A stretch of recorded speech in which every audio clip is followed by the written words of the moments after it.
Hello दोस्तों, स्वागत है आपके अपने YouTube channel three little tutor में। आज हम आपके लिए लेके आए हैं आपके कमेंटों के जवाब। तो जो आप बार बार कमेंट करते रहते हो, उन्हीं कमेंटों को मैंने इस वीडियो में शामिल किया है और इस वीडियो में आपको उन कमेंट का एकदम सटीक जवाब दिया जाएगा। क्योंकि आप लोग बार बार कमेंट कर रहे हैं कि मेरा एड्रेस कुछ में अलग एड्रेस है, कुछ में अलग एड्रेस है, या फिर मेरे बच्चे का जन्म प्रमाण पत्र में अलग एड्रेस है। इस टाइप के जितने भी आपके क्वेश्चन हैं, उन सभी क्वेश्चन को चुनकर मैं छांट कर इसमें लाया हूं और उनका जवाब दूंगा। तो चलिए वीडियो स्टार्ट करते हैं, एक एक प्रश्न का जवाब देख लेते हैं। तो जो सबसे पहला प्रश्न है वह है, नौकरी दूसरे स्टेट में करते हैं, बच्चा दूसरे स्टेट में रहता है, क्या एडमिशन हो जाएगा? जी हाँ, बिल्कुल एडमिशन हो जाएगा। आप दूसरे स्टेट में भले रहते हैं, आप जहाँ अपने बच्चे का एडमिशन कराना चाहते हैं, अगर बच्चे के पास वहाँ का एड्रेस प्रूफ है तो वहाँ एडमिशन हो जाएगा। और उसके साथ साथ ही अगर आपको कोई सर्विस प्रायोरिटी कैटेगरी मिलती है तो उस बच्चे को सर्विस प्रायोरिटी कैटेगरी का लाभ भी मिल जाएगा। नेक्स्ट है, आधार कार्ड और जन्म प्रमाण पत्र में एड्रेस अलग अलग है, तो क्या कोई दिक्कत होगी? जी नहीं, ऐसा कोई दिक्कत होने वाला नहीं है। आपके आधार कार्ड में अलग एड्रेस है, जन्म प्रमाण पत्र में अलग एड्रेस है, ड्राइविंग लाइसेंस में अलग एड्रेस है और आपके गैस कनेक्शन में अलग एड्रेस है, तो कोई दिक्कत होने वाली नहीं है। क्योंकि आप एड्रेस कहीं का भी लगा सकते हैं। एड्रेस के लिए केवल आपके पास एड्रेस का प्रमाण पत्र होना चाहिए। लेकिन एड्रेस कौन सा लगाना चाहिए वो समझ लेते हैं। एड्रेस आपको जो केंद्रीय विद्यालय में आप बच्चे को पढ़ाना चाहते हैं उस केंद्रीय विद्यालय के आसपास का एड्रेस लगाना चाहिए। आसपास का मतलब अगर उस जिले का है, उस मोहल्ले का है तो उस जिले या उस मोहल्ले का लगाइए, अगर नहीं है तो कम से कम उस स्टेट का लगाइए। बहुत दूर का नहीं लगाना चाहिए, क्योंकि उससे थोड़ा सा मन में शंका होती है कि ये यहाँ के हैं, वहाँ के हैं, ऐसा टाइप का कुछ हो जाता है। तो अगर आपके पास वहाँ का एड्रेस है, पेरेंट का, लोकल में कम से कम वहाँ का एड्रेस लगाइए। परमानेंट में आप कहीं का भी लगा सकते हैं। तो ये क्वेश्चन भी आपका हल हो गया, मुझे लगता है कोई इसमें परेशानी नहीं है। आप पूरे भारत में कहीं भी अप्लाई कर सकते हैं और कहीं का भी आप एड्रेस प्रूफ लगा सकते हैं। नेक्स्ट जो है वह है, आधार कार्ड ब्लड ग्रुप नहीं है, क्या करें? बहुत सारे लोग कर रहे हैं कि आधार कार्ड नहीं है, क्या हम अप्लाई कर पाएंगे या अप्लाई नहीं कर पाएंगे? तो आप बिल्कुल ही अप्लाई कर पाएंगे, आपको कोई दिक्कत होने वाली नहीं है। आपके पास अगर आधार कार्ड नहीं है और आपके पास ब्लड ग्रुप भी नहीं है, तब भी आप ऑनलाइन अप्लाई कर पाएंगे और आप ऑनलाइन अप्लाई ज़रूर करें। देखिए, आधार कार्ड क्या है, ज़रूरी नहीं है, ब्लड ग्रुप भी ज़रूरी नहीं है। लेकिन आधार कार्ड क्या है, जब आपके बच्चे का नाम आ जाएगा और उसका एडमिशन हो जाएगा तो उसका फीस का आईडी आधार कार्ड से लिंक होता है, तो इसलिए आधार कार्ड उस समय ज़रूरी होता है। तो इसलिए अगर आप बनवा सकते हैं तो दोनों कार्ड बनवा लीजिए। ऐसा नहीं है कि ये काम के नहीं हैं, दोनों ही काम के हैं, दोनों ही मांगे जाते हैं। लेकिन अगर नहीं है तो आप अप्लाई तब भी कर पाएंगे, आपको अप्लाई करना ही है। केवल इसलिए कि मेरे पास आधार कार्ड नहीं है या ब्लड ग्रुप नहीं है, आप अप्लीकेशन नहीं भरेंगे, ऐसा मत करिए, आप अप्लीकेशन ज़रूर भरिए। नेक्स्ट चलते हैं, दिव्यांग हैं, सिंगल पेरेंट हैं या बीमार पेरेंट हैं, कोई कोटा है? जी नहीं, ऐसा कोई कोटा नहीं है दिव्यांग पेरेंट के लिए। दिव्यांग अगर पेरेंट है, सिंगल पेरेंट हैं या कोई गंभीर बीमारी से बीमार पेरेंट हैं तो उनके बच्चे के लिए दुर्भाग्यवश कोई कोटा केंद्रीय विद्यालय में अभी तक नहीं है।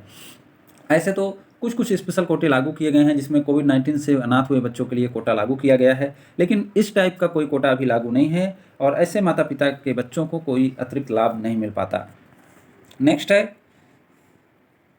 SC ST OBC को इनकम सर्टिफिकेट देना होगा क्या? ये बहुत कमेंट आ रहा है, बहुत बार कमेंट आ रहा है कि हम SC हैं, ST हैं, OBC हैं, गरीब भी हैं, तो क्या हमको इनकम सर्टिफिकेट देना होगा क्या? तो पहली बात तो ये क्लियर कर दूं कि केंद्रीय विद्यालय में इनकम सर्टिफिकेट वैलिड नहीं होता। गरीबी के लिए केंद्रीय विद्यालय इनकम सर्टिफिकेट नहीं मानता, वह या तो BPL मानता है या तो EWS मानता है, दो ही चीज़ मानते हैं। तो जब वह मानता ही नहीं है तो आपको इनकम सर्टिफिकेट देना क्यों पड़ेगा? आपको इनकम सर्टिफिकेट बिल्कुल ही नहीं देना पड़ेगा। तो केवी में कमजोर आय वर्ग के लिए इनकम सर्टिफिकेट मान्य नहीं है, इसके लिए EWS और BPL ही मान्य है। SC ST OBC NCL को इनकम सर्टिफिकेट देने की ज़रूरत नहीं है।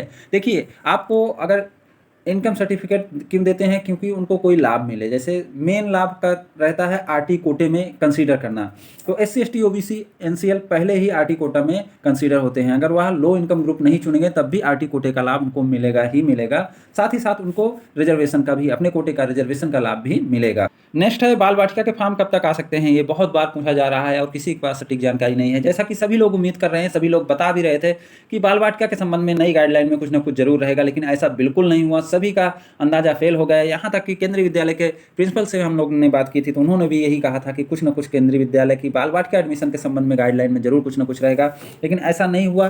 फिर अभी मैं शनिवार को फिर से बात करके आया हूँ, लेकिन वो लोग अभी बोल रहे हैं कि देखिए, केंद्रीय विद्यालय में बाल वाटिका के एडमिशन हो सकते हैं और ये एडमिशन अप्रैल के लास्ट तक इस बारे में सूचना मिलेगी। एडमिशन होगा ऐसा उन्होंने नहीं कहा, उन्होंने कहा कि अप्रैल के लास्ट तक इस बारे में कोई सूचना मिलेगी। मैंने और क्वेश्चन किया, और जानकारी इकट्ठा करने के चक्कर में मैंने और भी क्वेश्चन किया कि क्या आप लोगों को कोई ऐसा संकेत मिला है, कोई ऐसा बात कही गई है कि आप लोग तैयारी करिए, जैसे बिल्डिंग्स का तैयारी या बच्चे कहाँ बैठेंगे, कहाँ पढ़ेंगे, इस टाइप का। तो उन्होंने इसके जवाब में ये कहा कि देखिए, हमको कोई संदेश नहीं आता, कोई सजेशन नहीं आता, हमको सीधा आदेश आता है और हमको आदेश मानना पड़ता है। तो आप अप्रैल के लास्ट में पता करिए, उस समय हमारे पास कोई सूचना होगी तो हम आपको बता पाएंगे कि केंद्रीय विद्यालय में बाल वाटिका के एडमिशन होंगे कि नहीं होंगे। लेकिन मैंने फिर पूछा कि क्या होने के चांस हैं कि नहीं हैं, तो इसके जवाब में उन्होंने ये कहा कि देखिए, होने के चांसेज हैं और इस बार पिछले साल से ज़्यादा केंद्रीय विद्यालय में बाल वाटिका के एडमिशन होंगे। तो ये जानकारी थी जो मुझे आप तक पहुंचानी थी, तो मैंने ये आपको पहुंचा दिया। उम्मीद करता हूं कि इससे आप थोड़ा सा जानकारी आपको मिली होगी, थोड़ा सा आपको लगा होगा कि हो सकता है कि एडमिशन हो। जो जानकारी हमारे पास जैसे मिलती है हम उसी रूप में आपको पहुँचाते हैं, आप उसका अर्थ अपने आप से निकाल सकते हैं, समझ सकते हैं। ठीक है, चलते हैं नेक्स्ट पे। एक साथ कितने कैटेगरी को चुना जा सकता है। तो एक साथ आप जिन जिन कैटेगरी में आते हैं उनको एक ही फॉर्म में चुन सकते हैं। जैसे सर्विस कैटेगरी के साथ SC ST OBC SGC और RT। देखिए, आपके ऊपर जितनी भी कोटा या कैटेगरी लागू होती है आप सब चुनते जाइए। जितना ज़्यादा आप चुनेंगे उतना ज़्यादा आपके बच्चे को लाभ होने का चांस है। तो आपके ऊपर जो भी चीज़ें आती हैं, अगर आपके ऊपर कास्ट आती है तो कास्ट चुन लीजिए। आपके ऊपर कोई लो इनकम ग्रुप आती है और उसका सर्टिफिकेट होना चाहिए। चुनने से पहले एक चीज़ ध्यान रखिएगा कि आपके ऊपर वो चीज़ लागू होती हो और उसका सर्टिफिकेट आपके पास हो, तभी आप चुनिएगा। जैसे आपके ऊपर कोई कास्ट लागू होती है तो आप कास्ट चुन लीजिए। लो इनकम ग्रुप लागू होता है और उसका आपके सर्टिफिकेट है तो लो इनकम ग्रुप चुन लीजिए। आपका सिंगल गर्ल चाइल्ड है तो उसको चुन लीजिए। और अगर कास्ट आता है या लो इनकम ग्रुप आता है तो RT तो अपने आप ही आ जाएगा, क्योंकि आप उसमें अगर डिस्टेंस चुन लेंगे तो RT अपने आप ही लागू हो जाएगा। इस तरह से आपके ऊपर जितने भी कोटा कैटेगरी लागू होते हैं आप उनको सबके चुनिए। चलिए नेक्स्ट देख लेते हैं। एक एप्लीकेशन फॉर्म में कितने विद्यालय सेलेक्ट कर सकते हैं। तो एक एप्लीकेशन फॉर्म में 3 केंद्रीय विद्यालय चुन सकते हैं, ये सभी जानते हैं। तो चलिए नेक्स्ट में चलते हैं। डॉक्यूमेंट किसके नाम का होना चाहिए। तो डॉक्यूमेंट बच्चे का नाम का ही रहता है, केवल एड्रेस प्रूफ माता पिता के नाम का चल जाता है। नेक्स्ट है, एक बच्चे का 2 एप्लीकेशन फॉर्म भरा जा सकता है। नहीं, एक बच्चे का एक स्कूल के लिए 2 फॉर्म नहीं भर सकते हैं। अगर आप 3 से अधिक KV में फॉर्म भरना चाहते हैं तो दूसरा फॉर्म भर सकते हैं। देखिए, इस संबंध में केंद्रीय विद्यालय की गाइडलाइन में कुछ नहीं कहा गया है। उसमें यही कहा गया है कि एक केंद्रीय विद्यालय के लिए आप 1 से अधिक फॉर्म नहीं भर सकते और एक फॉर्म में 3 से ज़्यादा केंद्रीय विद्यालय नहीं सिलेक्ट कर सकते। इसका मतलब ये होता है कि आप अगर 3 केंद्रीय विद्यालय से ज़्यादा केंद्रीय विद्यालय में एप्लीकेशन करना चाहते हैं, फॉर्म भरना चाहते हैं, तो और एक फॉर्म आप भर सकते हैं। नेक्स्ट है, KV एप्लीकेशन फॉर्म की फ़ीस कितनी होती है। तो KV एप्लीकेशन फॉर्म की कोई फ़ीस नहीं होती है, निःशुल्क होता है, इसकी कोई फ़ीस नहीं होती है।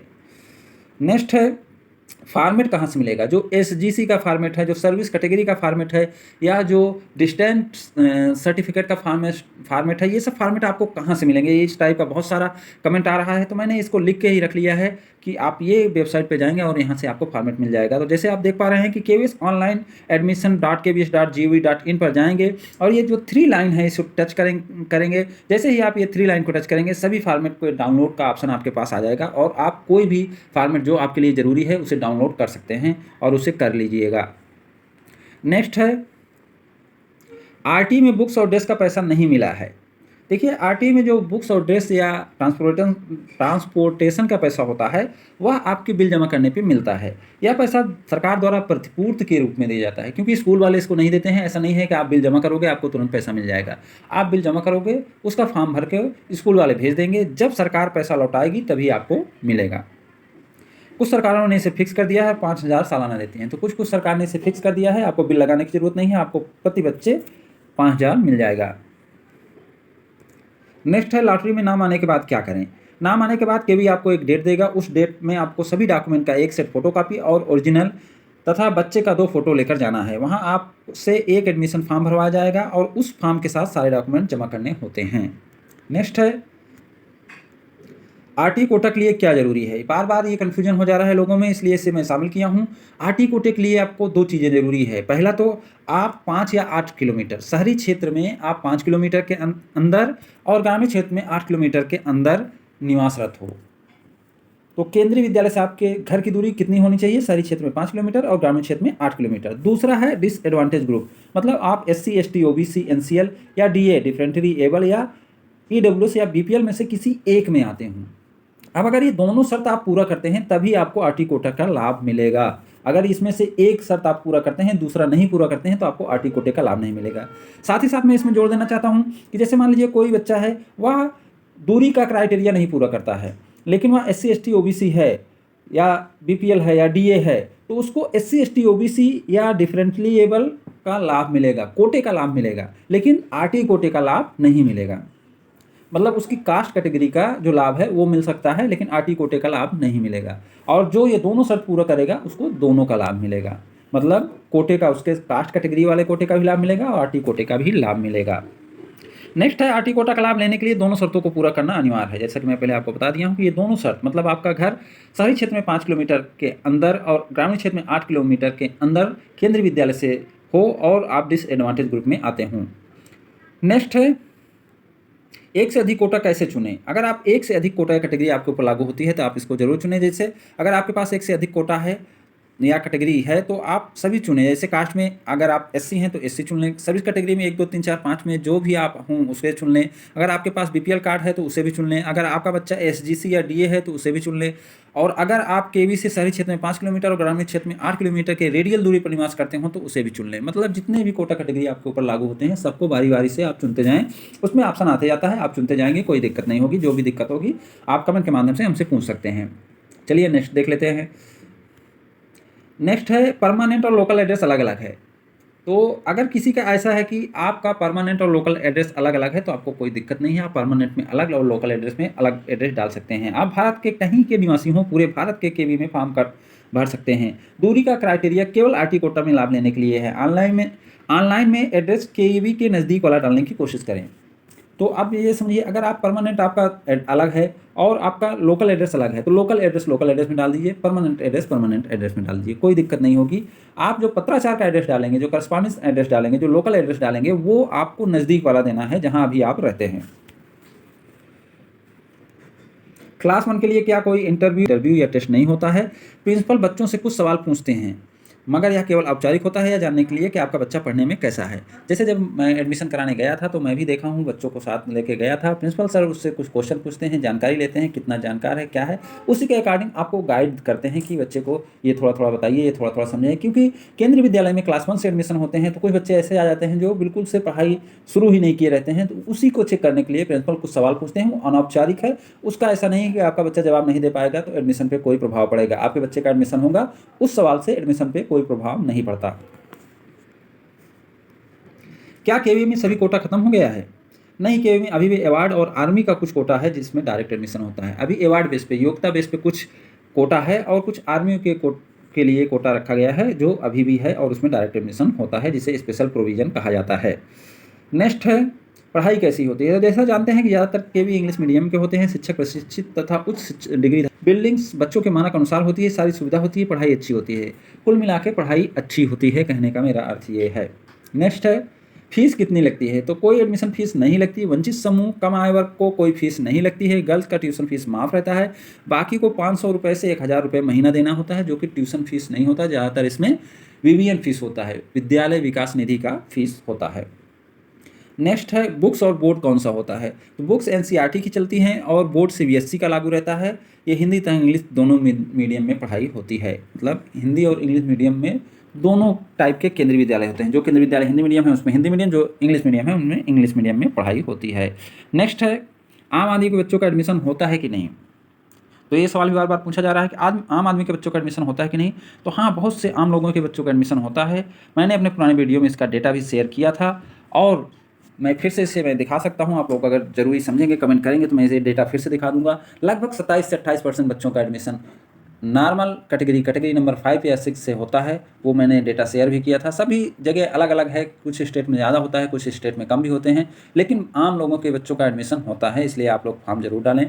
तो ये इतने क्वेश्चन मैंने चुन कर आपके लिए लाए थे और उम्मीद करता हूँ कि ये आपको अच्छे भी लगे होंगे, आपके प्रश्नों के जवाब मिले भी होंगे। अगर अभी आपको कोई प्रश्न बाकी रह गया है तो आप हमसे प्रश्न पूछ सकते हैं, हम आपके सभी प्रश्नों का जवाब देते हैं और आगे देते भी रहेंगे। तो उम्मीद करता हूँ वीडियो आप लाइक करेंगे और हमारे चैनल को सब्सक्राइब भी करेंगे। Thank you for watching.